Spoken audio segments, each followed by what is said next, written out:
94 Saúde. Quando falamos em envelhecer com saúde, normalmente pensamos em alimentação equilibrada, atividade física e acompanhamento médico. Mas existe outro cuidado que merece atenção: a saúde intestinal. O intestino tem relação com a absorção de nutrientes, o sistema imunológico e até com o funcionamento do cérebro. E manter esse equilíbrio pode contribuir para uma melhor qualidade de vida ao longo dos anos.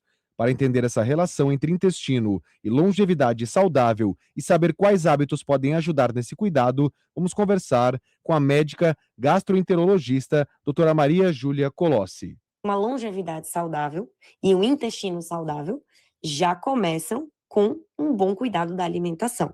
Bem, quando a gente leva isso em consideração, a gente consegue prover para o nosso intestino nutrientes, vitaminas e minerais, que são fundamentais para o funcionamento do nosso corpo, e além disso, a gente consegue selecionar boas bactérias lá no nosso intestino grosso.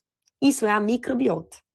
A microbiota, a gente já sabe, por uma série de estudos que cada vez mais vem surgindo nos últimos anos, parece cumprir um papel importante na função de barreira do intestino, promovendo ali uma boa função das células intestinais, que, consequentemente, garantem uma boa função do nosso sistema de defesa, então nosso sistema imunológico, e nos tornam, assim, mais saudáveis e mais protegidos de alguns grupos de doenças.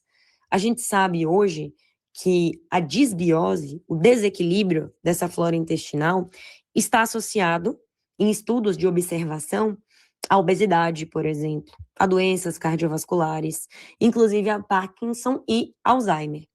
Quando a gente leva em consideração o câncer de intestino, a gente também sabe que bactérias ruins, a disbiose, também podem sim estar na origem ali de fatores tumorais, de fatores promotores do câncer de intestino.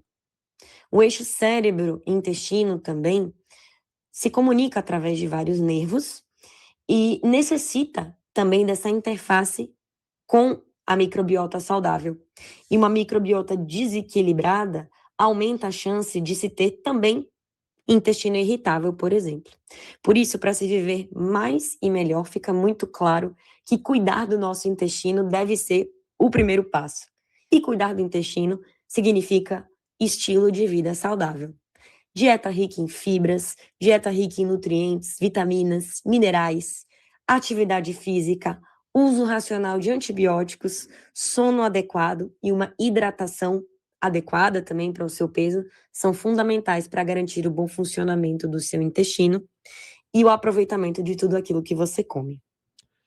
Ainda no bloco de saúde, agora 7 horas e 53 minutos, dados da Sociedade Brasileira de Nefrologia indicam que a doença renal crônica afeta mais de 20 milhões de brasileiros, cerca de 10% da população.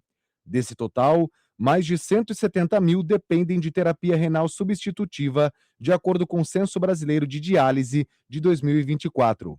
O cenário pode ser ainda mais preocupante, levando em consideração a ineficiência do diagnóstico precoce, como explica o médico nefrologista André Lopes. A gente vive realmente um problema de saúde pública, né, na doença renal crônica, por vários motivos. O principal motivo é que nós diagnosticamos mal, né, as unidades básicas de saúde, a rede identifica muito mal a doença renal crônica, por isso que a Sociedade Brasileira de Nefrologia, nós nefrologistas temos nos empenhado para a importância dos colegas pedirem exame de creatinina e urina 1 anualmente para todos os adultos, principalmente para aqueles pacientes hipertensos, diabético ou com história familiar de doença renal, né? São os 3 principais grupos de risco. Só que a gente tem uma alta incidência, né, de hipertensão e diabetes na nossa população adulta. Então, é um grande número de pacientes que precisariam ser triados. Como essa triagem de fato não ocorre de forma adequada, muitos pacientes são subdiagnosticados, não são diagnosticados no momento correto e daí lá na frente, quando a doença já está bem avançada, eles muitas vezes já precisam de terapia renal substitutiva, que é hemodiálise ou diálise peritoneal ou transplante. A gente gente deixa de evitar essa evolução.